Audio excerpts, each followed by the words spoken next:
የዛሬዋ መዳረሻችን ተቃርኖ የሞላባት ምድር ናት። የደስታና የሐዘን፣ የጥንታዊነትና የዘመናዊነት ጥምረት። በዚህች ሀገር ጠዋት ላይ በበረዶ በተሸፈኑ ረጃጅም ተራራዎች ላይ የተንሸራተቱ መዝናናት፣ ከሰዓት በኋላ ደግሞ መኪና ነድቶ ወደ ታች ወርዶ በሞቃታማው የሜዲትራኒያን ባህር ዳርቻ ላይ መዋኘትና የፀሐይ ብርሃን መሞቅ የፍላጎትና የምርጫ ጉዳይ ነው።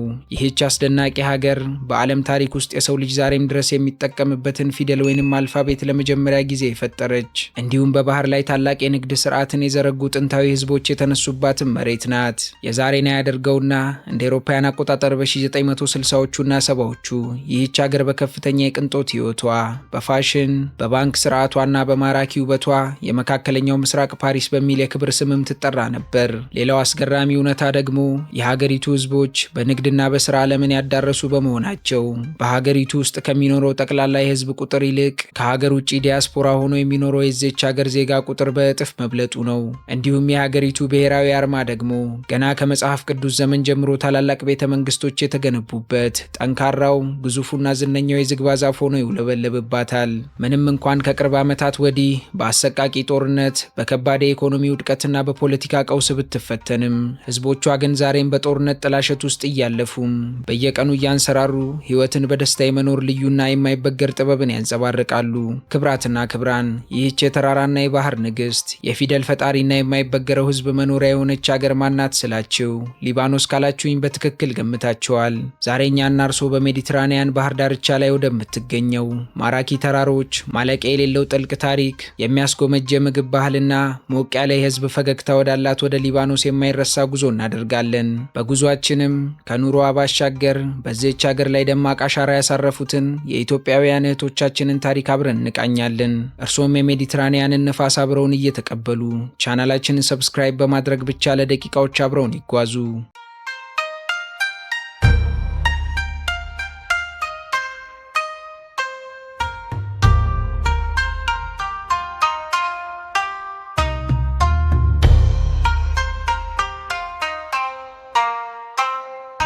በዓለም ካርታ ላይ ሊባኖስን ስንመለከታት በመካከለኛው ምስራቅ በሜዲትራኒያን ባህር ምስራቃዊ ዳርቻ ላይ በግርማ ሞገስ ተቀምጣ እናገኛታለን።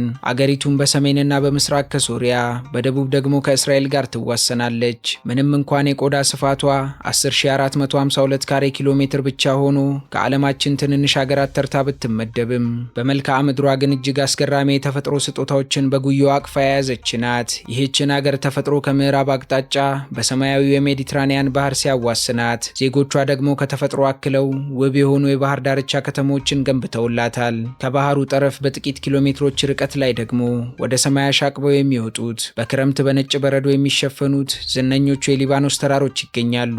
በእነዚህ ረጃጅም ተራሮች ላይም ለዘመናት የአገሪቱ የኩራት ምልክት የሆኑት በታሪክ የአማልክት ዛፍ እየተባሉ የሚጠሩትና ጠረናቸው አየሩን የሚያውደው አረንጓዴ የዝግባ ዛፍ ደኖች ይገኛሉ።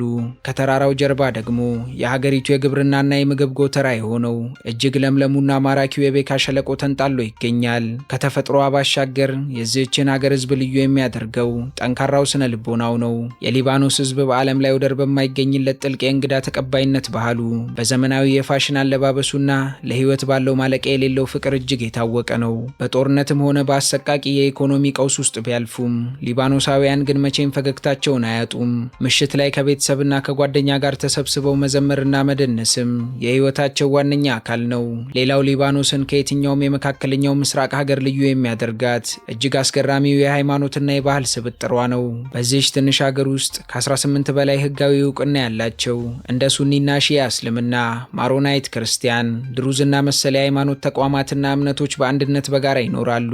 እናንተም በሊባኖስ ተገኝታችሁ በከተሞቿ ጎዳናዎች ላይ ስትጓዙ ጥንታዊና ውብ የሆኑ መስጊዶች ከነአዛን ድምጻቸው ከታላላቅ የካቶሊክና የኦርቶዶክስ ቤተክርስቲያን የደውል ድምጽ ጋር ተስማምተው ጎን ለጎን ቆመው ትመለከታላችሁ። ይህ ልዩ ስብጥርም ሀገሪቱን እጅግ ማራኪ የባህል ሞዛይክ አድርጓታል። ስለ ሊባኖስ የዕለት ተዕለት ኑሮ ስናወራ በጭራሽ ልንዘነጋውና ሳናነሳው ልናልፍ የማንችለው አንድ ትልቅ ጉዳይ አለ። እርሱም በሊባኖስ ምድር የሚኖሩ የኢትዮጵያውያን እህትና ወንድሞቻችን ታሪክ ነው።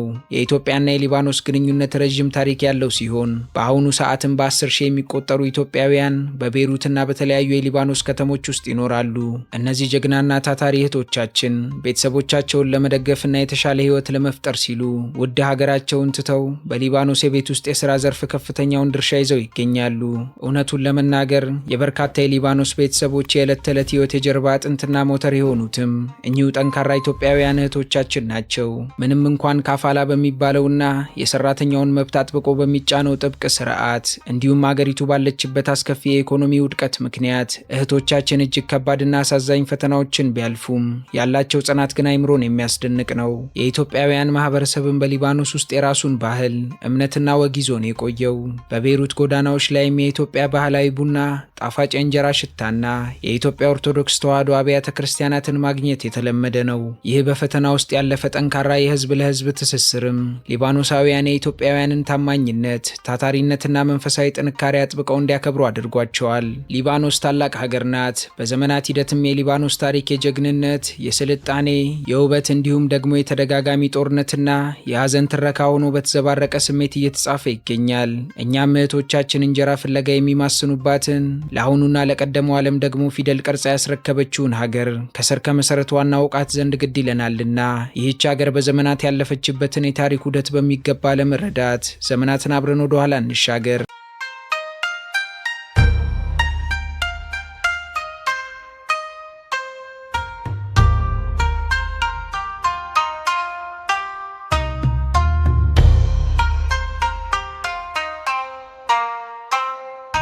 የሊባኖስ ታሪክ ልክ እንደ ረጃጅም ተራሮቿ በከፍታ እንደ ጥልቅ ገደሎቿ ደግሞ በዝቅታ የተሞላ የጀግንነት፣ የስልጣኔ፣ የውበት ነገር ግን ደግሞ የተደጋጋሚ ጦርነት፣ የውጭ ጣልቃ ገብነትና የሐዘን ትረካ ነው። እኛም የዚህችን ሀገር ታሪካዊ ጉዞ ከጥንት እስከ ዛሬዋ ሰዓት ድረስ በቅደም ተከተል ስንመለከት የአንድን ሀያል ሀገር ውጣ ውረድ በግልጽ እንረዳለን። የሊባኖስ ምድር ታሪክም ከክርስቶስ ልደት በፊት በሺዎች ከሚቆጠሩ ዓመታት ላይ ይጀምራል። የሊባኖስ ጥንታዊ ህዝቦች ፌንቂያውያን በመባል የሚታወቁ እጅግ የተካኑ የባህር ላይ ነጋዴዎች፣ የመርከብ ሰሪዎችና የከዋክብት ተመራማሪዎች ነበሩ። ፌንቂያውያንም በዘመናቸው እንደ ጢሮስና ሲዶና ያሉ ታላላቅ የባህር ዳርቻ ከተሞችን በመገንባትና ለነገስታት ልብስ ማድመቂያ የሚሆነውን ውድ ሐምራዊ ቀለም በማምረት ዓለምን ያስደምሙ ነበር። ከሁሉም በላይ ደግሞ ዛሬ ዓለም ለሚጠቀምበት የጽሑፍ ስርዓት መሰረት የሆነውን የድምፅ ፊደል ወይንም አልፋቤት የፈጠሩት እነዚሁ ታላላቅ የስልጣኔ አባቶች ናቸው። ከእነርሱ ደግሞ በመቀጠል ግሪኮችና ሮማውያን ይህችን ግዛት አስተዳድረዋል። ሮማውያንም በበትረ ንግስና ዘመናቸው በሊባኖስ ምድር በዓለም ላይ ካሉት መስህቦች እጅግ ግዙፍና አስደናቂ የሆኑትን የባአልቤክ ቤተ መቅደሶች በመገንባት የሀያልነት አሻራቸውን አኑረዋል። ዘመናት በስልጣኔና በልዕልና እያለፉም የሊባኖስ ምድር ለ400 ዓመታት በኦቶማን ቱርኮች ከዚያም በአንደኛው የዓለም ጦርነት ማብቂያ በፈረንሳይ አስተዳደር ስር ከቆየች በኋላ ሊባኖስ ዘመናዊ ድንበሯን ይዛ እንደ አውሮፓውያን አቆጣጠር በ1943 ዓመተ ምህረት ሙሉ ነጻነቷን አወጀች። በሀገሪቱ ሰማይ ስርም ከነጻነት በኋላ ባሉት 10 ዓመታት በተለይም በ1950ዎቹና 60ዎቹ ሊባኖስ ወደር የሌለው የኢኮኖሚ የባህልና የጥበብ እድገት አስመዘገበች። በዚህ የወርቅ ዘመን ቤይሩት የዓለም ሀብታሞች መዝናኛ፣ የመላው አረብ ዓለም የፋይናንስና የባንክ ማዕከል እንዲሁም የነጻ ሀሳቢዎች መፍለቂያ ሆና ነበር። የቅንጦት ሆቴሎቿ፣ ዘመናዊ ካሲኖዎቿና ማራኪ የባህር ዳርቻዎቿም አገሪቱን የመካከለኛው ምስራቅ ፓሪስ የሚል የክብር ስም አሰጥተዋት ነበር። ሆኖም ግን ይህ ማራኪ ህይወትና የሰላም ጊዜ ብዙም አልዘለቀም። እንደ አውሮፓውያን አቆጣጠር በ1975 ዓመተ ምህረት በሀገሪቱ ውስጥ በነበሩት የተለያዩ የሃይማኖት ቡድኖች የተነሳው የፖለቲካ ሽኩቻ እንዲሁም በጎረቤት ሀገራት የጦርነት ተጽዕኖና በፍልስጤም ታጣቂዎች መግባት ምክንያት አገሪቱ ድንገት ወደ ከባድ የደም መፋሰስና የእርስ በርስ ጦርነት አዘቅት ውስጥ ገባች። ለ15 ዓመታት በዘለቀው በዚህ አሰቃቂ ጦርነት ውቢቷ ቤይሩት በአረንጓዴ መስመር ለሁለት ተከፈለች። ከተሞቿም ወደ ፍርስራሽነት ተቀየሩ። ከ120 ሺህ በላይ ሰዎች ህይወታቸውን አጡ። ሚሊዮኖች ደግሞ ሀገራቸውን ጥለው ተሰደዱ። አገሪቱም የደም ምድር ሆና ቆየች። በታሪክ መስመር የሊባኖስን ታሪክ ይበልጡ ስብስብና ደም አፋሳሽ ካደረጉት ክስተቶች መካከል ከደቡብ ጎረቤቷ ከእስራኤል ጋር ያላት የተራዘመ ጦርነት ዋነኛው ነው። በወቅቱም ግዛቷ በእርስ በርስ ጦርነቱ መሃል እንደ አውሮፓውያን አቆጣጠር በ1982 ዓመተ ምህረት እስራኤል የፍልስጤም ታጣቂዎችን ለማስወጣት በሚል ሊባኖስን በመውረር ዋና ከተማዋ ቤይሩት ድረስ ገባች። ይህን ተከትሎም እስራኤል የደቡብ ሊባኖስን ግዛት ግዛት ለ18 ዓመታት በቁጥጥሯ ስር አድርጋ እንደ አውሮፓውያን አቆጣጠር እስከ 2000 ዓመተ ምህረት ድረስ ቆየች። ነገር ግን ይህኔም ዘላቂ ሰላም አልሰፈነም። 6 ዓመታት ብቻ ተቆጥረው እንደ አውሮፓውያን አቆጣጠር በ2006 ዓመተ ምህረት በእስራኤልና በሊባኖሱ ታጣቂ ቡድን ሄዝቦላህ መካከል ሌላ አጥፊ የ33 ቀናት ጦርነት ፈነዳ። በዚህ ጦርነት የሊባኖስ ድልድዮች፣ አውሮፕላን ማረፊያዎችና መሰረተ ልማቶች በእስራኤል የአየር ድብደባ ክፉኛ ወደሙ። በሺዎች የሚቆጠሩ ንጹሐን ዜጎችም አለቁ። ይህ የጦርነት ጠባሳም የሀገሪቱን የኢኮኖሚና የስነ ልቦና ትንሣኤ ክፉኛ ጎተተው። ሆኖም ከጦርነቶቹ ማብቃት በኋላ ሊባኖስ ዳግም በእግሯ ለመቆም ብትሞክርም የዛሬዋ ሊባኖስ ግን እጅግ አሳዛኝና ልብ ሰባሪ የሆነ የታሪክ ምዕራፍ ላይ ትገኛለች። እንደ አውሮፓውያን አቆጣጠር በ2019 ዓመተ ምህረት የፈነዳው አሰቃቂ የኢኮኖሚ ውድቀት የህዝቡን የባንክ ቁጠባና የገንዘብ አቅም ሙሉ በሙሉ አውድሞታል። ይህ ሳያንስ በነሐሴ 4 ቀን በ2020 ዓመተ ምህረት በቤይሩት ወደብ ላይ የተከሰተው ግዙፉ ፍንዳታ የከተማዋን ግማሽ ክፍል አመድ በማድረግ የህዝቡን ልብ ሰብሮታል። ይህ ብቻም አይደለም። በአሁኑ ሰዓት በቅርብ ዓመታት በተለይም ከ2023 ጀምሮ አገሪቱ ሌላ ከባድ አደጋ ላይ ወድቃለች። በደቡብ ሊባኖስ ድንበር ላይ በእስራኤል ጦርና በሄዝቦላህ መካከል በየዕለቱ የሚካሄደው ከባድ የተኩስ ልውውጥና የአየር ድብደባ በ10 ሺዎች የሚቆጠሩ ሊባኖሳውያንን ከመኖሪያ ቀያቸው አፈናቅሏል።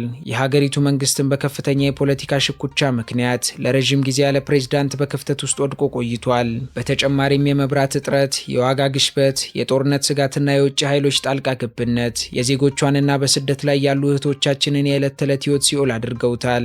ያም ሆኖ ግን የዛሬዋ ሊባኖስ የቱንም ያህል በጦርነት በቦምብ ድብደባና በኢኮኖሚ ቀውስ ብትደቆስም ህዝቦቿ ግን ተስፋ ቆርጠው እጅ አይሰጡም። ጠዋት የፈረሰውን ቤታቸውን እያጸዱ ማታ በካፌዎችና በምሽት ክለቦች ውስጥ ተሰብስበው ለህይወት ያላቸውን ፍቅር በዘፈን ይገልጻሉ። የሊባኖስ ታሪክም በደም በእንባ ነገር ግን ደግሞ በማይበገር ብርታት የተጻፈ ዓለምን የሚያስደምም ህያው የታሪክ ማህደር ነው።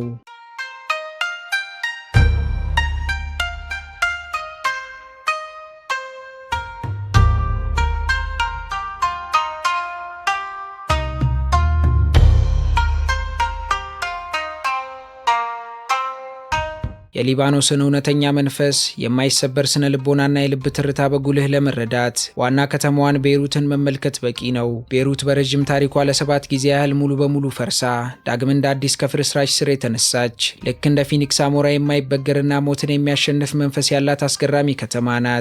እናንተም የሜዲትራኒያንን ባህር አቅፋ በምትገኘው በዚች ከተማ ማራኪ የባህር ዳርቻ መንገድ ላይ ስትራመዱ የዘመናትን ተቃርኖ በግልጽ ታያላችሁ።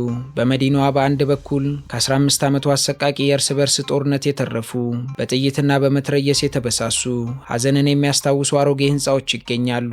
ከነርሱ ጋር ተጎራብተው ደግሞ እጅግ ዘመናዊ የሆኑ በፀሐይ ብርሃን የሚያንጸባርቁ በብርጭቆ የተሰሩ ሰማይ ጠቀስ የንግድ ህንፃዎችና የቅንጦት አፓርታማዎች በግርማ ሞገስ ቆመዋል።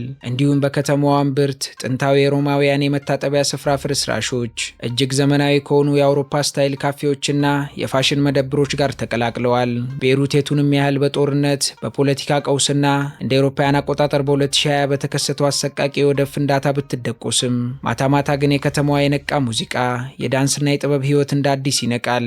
ወጣቶች በምሽት ክለቦችና በጎዳናዎች ላይ ሲዘፍኑና ሲጨፍሩ ማየት ይህ ህዝብ ለህይወት ያለውን የጠለቀ ፍቅርና ተስፋ መቁረጥን ያለመቀበል ጽናት በህያውነት ይመሰክራል። ከዚህች ሞቅ ያለችና የማታንቀላፋ መዲና ወጥተን ወደ ሌሎቹ የሀገራት ክፍሎች ስናቀና ደግሞ የሰው ልጅን ታሪክ ከስሩ የሚቀይሩና የተፈጥሮ ድንቅ የሆኑ አስገራሚ ስፍራዎችን እናገኛለን። የመጀመሪያዋ መዳረሻችን ከቤይሩት በስተሰሜን የምትገኘው ጥንታዊቷ ሚስጥራዊዋና ማራኪዋ የቢብሎስ ከተማ ናት። በቢብሎስ በድንጋይ ንጣፍ በተሰሩት ጠባብ ጎዳናዎቿ ላይ መራመድ ልክ የጊዜ ማሽን ውስጥ ገብቶ ወደ ኋላ እንደመጓዝ ነው።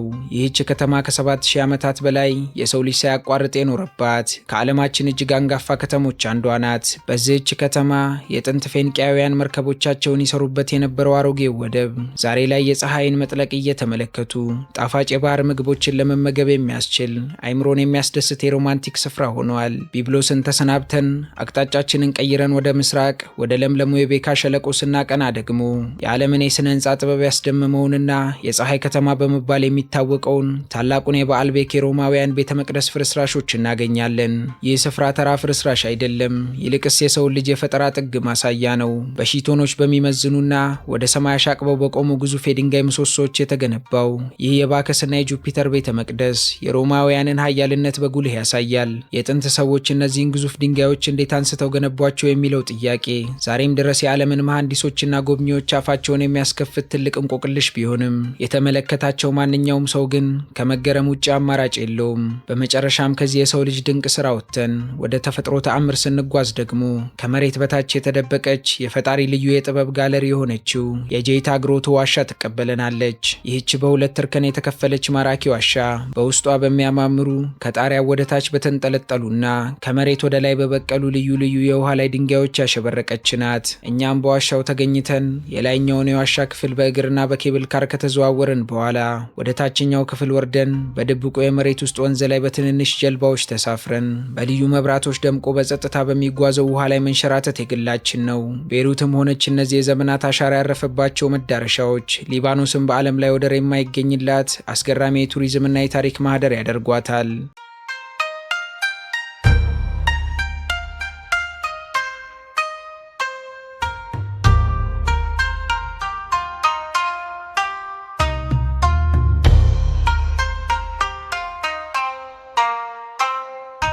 የሊባኖስን ባህልና ማህበራዊ መዋቅር በጥልቀት ስንመረምር ከምግብና ከሙዚቃ ባሻገር የህዝቡን አስገራሚ የዕለት ተዕለት የህይወት ፍልስፍና እናገኛለን። ሊባኖሳውያን ለውጫዊ ውበታቸው፣ ለፋሽን፣ ለንጽህናና ለክብር ያላቸው ትኩረት እጅግ የላቀ ነው። አገሪቱ የቱንም ያህል በኢኮኖሚና በፖለቲካ ማዕበል ብትናወጥም ሰዎቿ ግን ወደ ጎዳና ሲወጡ ምርጡንና ዘናጭ ልብሶቻቸውን ለብሰው ውድ ሽቶዎቻቸውን ተቀብተውና ሙሉ በራስ መተማመንን ተላብሰው ነው። በዚህች ሀገር ህይወትን እስከ መጨረሻው የደስታ ጠብታ ድረስ ማጣጣም የማህበረሰቡ ትልቅ መመሪያ ነው። በየመንገዱ ዳር ባሉ ውብ ካፌዎች ውስጥ ሰዓታትን በደስታ ማሳለፍ፣ ከቤተሰብና ከወዳጅ ዘመድ ጋር በሳምንቱ መጨረሻ ተሰባስቦ በትልቅ ግብዣ መደሰት ፈጽሞ የማይተዉት ወጋቸው ነው። ከዚህ ወጋቸው ተነስተህ ሊባኖሳውያንን እንዴት ትገልጻቸዋለህ ካሉኝ ይህ ህዝብ ነገ ምን እንደሚመጣ ስለማያውቅ የዛሬን ውብ ሰዓት ያለምንም ጭንቀት በደስታ ለመኖር የመረጠ የብረት ልብ ያለው ማህበረሰብ ነው እሎታለሁ። ከማህበራዊ ህይወታቸው ጎን ለጎን ሊባኖስ በመካከለኛው ምስራቅ የእውቀትና የብርሃን ፋኖስ በመሆን ለዘመናት አገልግላለች። በሀገሪቱ ውስጥም ለትምህርት የሚሰጠው ክብርና ዋጋ እጅግ የላቀ ነው። ሊባኖስም በዓለም አቀፍ ደረጃ በታወቁት እጅግ አንጋፋ በሆኑት እንደ አሜሪካን ዩኒቨርሲቲ ኦፍ ቤይሩትና ቅዱስ ዮሴፍ ዩኒቨርሲቲ ባሉት የልህቀት ማዕከሎቿ ትታወቃለች። በሀገሪቱ የንባብና የጽሑፍ እውቀት ምጣኔም ከ95 በመቶ በላይ በመሆን በአረቡ ዓለም ቀዳሚውን ስፍራ ይይዛል። በዚህች ሀገር አንድ የሊባኖስ ቤተሰብ ምንም አይነት የገንዘብ ችግር ቢገጥመው እንኳን የልጆቹን የትምህርት ቤት ክፍያ ለመክፈል የማይቆፍረው ድንጋይ፣ የማይከፍለው መስዋዕትነት የለም።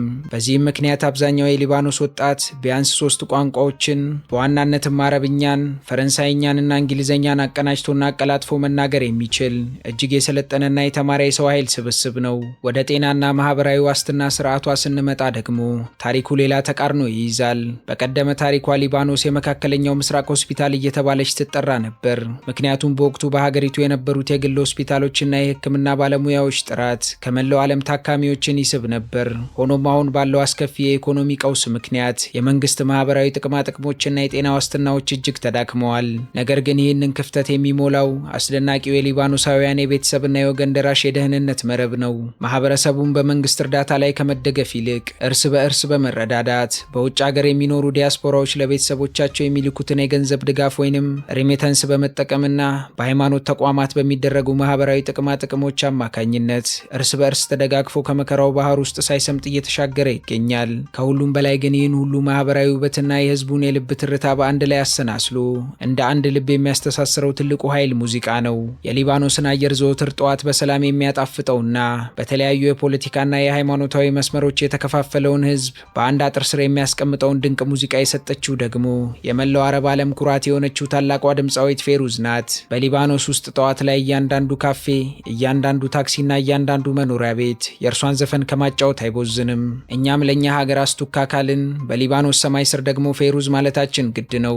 የእርሷን የተስረቀረቀ ድምፅ እየተከተለ ስለ ሊባኖስ ተራሮች ውበት፣ ስለ ዝግባ ዛፎች ግርማ፣ ስለ ፍቅርና ስለ ናፈቃት ሰላም አብሯት ሁሉም ሲዘፍን የሁሉም ሰው መንፈስ በሐሴት ይሞላል። ሙዚቃዎቿም ለሊባኖሳውያን ልክ እንደ ጠዋት ፀሐይ ብርሃን ለቀጣዩ ቀን ተስፋንና ብርታትን ይሰጣሉ። ከሙዚቃው በላይ ደግሞ ሊባኖሳውያን በዓለም አቀፍ ደረጃ ወደር ወደር በሌለው ጣዕሙና በጤናማነቱ ስሙን አይንቶ በሚገኘው የምግብ ገበታቸው ይታወቃሉ። የሊባኖስ ገበታ ዝም ብሎ ምግብ የሚቀርብበት ስፍራ ሳይሆን ቀለማት፣ መዓዛና ጣዕም ተስማምተው የሚደንሱበት ትልቅ የጥበብ መድረክ ነው። የገበታው መክፈቻም መዛ በመባል የሚታወቁት በትንንሽ ሳህኖች ተደርድረው የሚቀርቡ ከ30 በላይ የአትክልትና የቅምሻ ምግቦች ናቸው። በተጨማሪም ትኩስ የፓርስሊ ቅጠል፣ ቲማቲምና ሎሚ ተቀላቅለው የሚሰሩት ማራኪው ታቦሌ ሰላጣ፣ ከተፈጨ ስጋና ከቅመማ ቅመም የሚሰራው ክቤ፣ እንዲሁም በዓለም ዙሪያ ታዋቂ የሆነውና በወይራ ዘይት የሚቃኘው ሁሙስ የገበታ ጌጦች ናቸው። ከዚህም ባለፈ በእንጨት ፍም ላይ የሚጠበሰው ማራኪው የሸዋርማ ስጋና ከብቅል የሚሰራው ፋላፌል ከሊባኖስ ጥንታዊ ወይን ጋር ተዳምረው ለምላስ የማይረሳ የጣዕም ማዕበል ይፈጥራሉ። ይህ ሁሉ የህይወት፣ የትምህርት፣ የጽናትና የምግብ ጥበብ ድምር ውጤትም ከሌሎች ትውፊቶቿ ጋር ተዳምሮ ሊባኖስን በመከራ ውስጥም ጭምር በግርማ ሞገስ ደምቃ እንድትታይ አድርጓታል።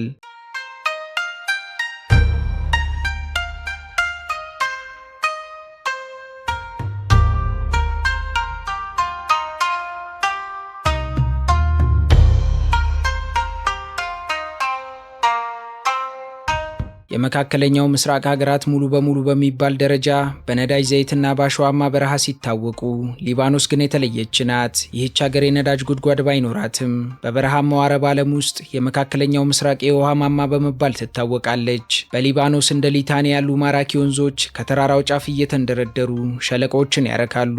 ዜጎቿም የሀገሪቱ የግብርና ሞተር በሆነው በለምለሙ የቤካ ሸለቆ ዓለምን የሚያስደምሙ ጣፋጭ ወይኖችን፣ ፖም፣ ወይራና የሎሚ ዝርያዎችን በስፋት ያመርታሉ። በቅርብ ዓመታት ደግሞ በሜዲትራኒያን ባህር ዳርቻዋ ስር የተገኘው ግዙፍ የተፈጥሮ ጋዝ ክምችት ለሀገሪቱ የኢኮኖሚ ትንሣኤ ትልቅ የተስፋ ጭላንጭል ሆኖ ብቅ ብሏል። ከግብርናው በዘለለ የሊባኖስ ታሪካዊ የኢኮኖሚ የጀርባ አጥንት ሆኖ የቆየው እጅግ የነቃው የነጻ ገበያ ስርዓቷ የቱሪዝምና የባንክ አገልግሎት ዘርፏ ነው። አብዛኛው የመካከለኛው ምስራቅ ባለሀብቶች፣ ሚሊዮነሮችና የነዳጅ ከበርቴዎች ገንዘባቸውን በከፍተኛ ሚስጥራዊነትና ደህንነት የሚያስቀምጡት በሊባኖስ ባንኮች ውስጥ ነበር። በዚህም ምክንያት ሊባኖስ የምስራቁ ዓለም ስዊዘርላንድ የሚል አኩሪ ስም ተሰጥቷት ነበር። በሰላሙ ዘመንም ውብ የሆኑት የባህር ዳርቻዎቿ፣ ዘመናዊ የሕክምና ማዕከሎቿና ዓለም አቀፍ የትምህርት ተቋማቶቿ በየዓመቱ በሚሊዮን የሚቆጠሩ ቱሪስቶችን ስለሚስቡ አገሪቱን በውጭ ምንዛሪ አጥለቅልቀዋት ኖረዋል። ነገር ግን ይህ ሁሉ የተፈጥሮ ጸጋና የፋይናንስ ልዕልና በተንሰራፋው የፖለቲካ ሙስናና ሽኩቻ ምክንያት እንደ ጉም ተኖ ጠፋ። ምንም እንኳን ሊባኖስ የውበት ተምሳሌት ብትሆንም በአሁኑ ሰዓት ግን እጅግ ልብ በሚሰብር አስፈሪና ከባድ በሆነ የማህበራዊና የኢኮኖሚያዊ ቀውስ ማዕበል ውስጥ እየተናወጠች ትገኛለች። እንደ አውሮፓውያን አቆጣጠር ከ2019 ዓመተ ምህረት መገባደጃ ጀምሮ አገሪቱን የመታው የኢኮኖሚ ውድቀት በዓለም ባንክ የታሪክ ማህደር ውስጥ በዘመናዊው ዓለም ከታዩት እጅግ የከፉ 3 የኢኮኖሚ ቀውሶች አንዱ ተብሎ ልብ በሚሰብር መልኩ ተመዝግቧል። የሀገሪቱ መገበያያ ገንዘብ የሆነው የሊባኖስ ሊራም ዋጋውን ከ98 በመቶ በላይ በማጣቱ ዜጎች ተራ ዳቦና የመሰረታዊ ፍጆታ ዕቃዎችን ለመግዛት በከረጢት ሙሉ ገንዘብ ተሸክመው መዞር ግድ ሆኖባቸዋል። ይህ አሳዛኝ የዋጋ ግሽበት ወይንም ሃይፐር ኢንፍሌሽንም የህዝቡን የኑሮ መሰረት ከስሩ ነቅንቆታል። ከዚህም የከፋው ሌላኛው አሳዛኝ ክስተት ደግሞ የባንክ ስርዓቱ ሙሉ በሙሉ በመፈራረሱ ምክንያት የተፈጠረው ቀውስ ነው። ዜጎችም ለዘመናት ላባቸውን አፍስሰው ጥርሳቸውን ነክሰው በባንክ ያስቀመጡትን የራሳቸውን ቁጠባ ባንኮች በራቸውን ዘግተው ማውጣት ከልክለዋቸው፣ ወላጆች የታመሙ ልጆቻቸውን ለማሳከም የራሳቸውን ገንዘብ ለማውጣት የፕላስቲክ ሽጉጥ ይዘው ባንክ ቤት ድረስ ገብተው ዘርፈዋል። ይህ ክስተትም በወቅቱ ዓለምን በእንባ ያራጨ ልብ ሰባሪ ትዕይንት ነበር። በተጨማሪም የመንግስት መሰረተ ልማት በመዳከሙ ምክንያት አገሪቱ በከፍተኛ የመብራት መቆራረጥና የነዳጅ እጥረት ጨለማ ውስጥ ወደቀች። ይህ ሳያንስ ከጎረቤት ሶሪያና ፍልስጤም የተሰደዱ ከ2 ሚሊዮን በላይ የሚሆኑ ስደተኞችን በትንሿ መሬት ማስተናገዷ ቀድሞውኑ በተዳከመው የሀገሪቱ ኢኮኖሚ፣ የጤናና የውሃ አቅርቦት ላይ ከባድ ጫና ፈጥሯል። በዚህ አስቸጋሪ የኑሮ ሲኦልና በፖለቲካ መረጋጋት እጦት ምክንያት ሙሉ በሙሉ ተስፋ የቆረጡ በርካታ የተማሩ ጉልበትና ክህሎት ያላቸው የሊባኖስ ወጣቶችም እናት ሀገራቸውን በእንባ እየተሰናበቱ ወደ አውሮፓ፣ ወደ ካናዳና ወደ አረብ ሀገራት በብዛት በመሰደድ ላይ ይገኛሉ። ይህ የሰው ኃይል ፍሰት ደግሞ የሀገሪቱን የነገ ተስፋ በእጅጉ እያጨለመው ይገኛል። የሆነው ሆኖ ግን ሊባኖስ የትላንትናውን የሀያልነት ታሪኳን፣ የጥበብ ልዕልናዋንና ዛሬ የገጠማትን እጅግ ከባድ የኢኮኖሚና የፖለቲካ ፈተና በአንድ ላይ አቅፋ ይዛ እየታገለች ያለች ሀገር ናት። በዓለማችን ላይም እንደ ሊባኖስ ህዝብ መከራን ችሎ በፈገግታና በጥንካሬ ነገን የሚጠብቅ ህዝብ ማግኘት ይከብዳል። በሜዲትራኒያን ባህር ዳርቻ ላይ ተራራን ተደግፋ የተቆረቆረችው ይህች ሀገር ከታላላቅ የፌኒቂያውያን ጀግንነት ጀምሮ እስከ ዛሬው የተስፋ ማንነቷ ድረስ የሰው ልጅ ልብ በጥበብና በጽናት የምትሞላ የታሪክ ድንቅ ስጦታ ናት። ሊባኖስ ማለት ሞተች ሲሏት ደጋግማ ከወደቀችበት አፈር ልሳ የምትነሳና ሁሌም ዳግም የምታበራ የውበትና የጥንካሬ ምልክት ናት።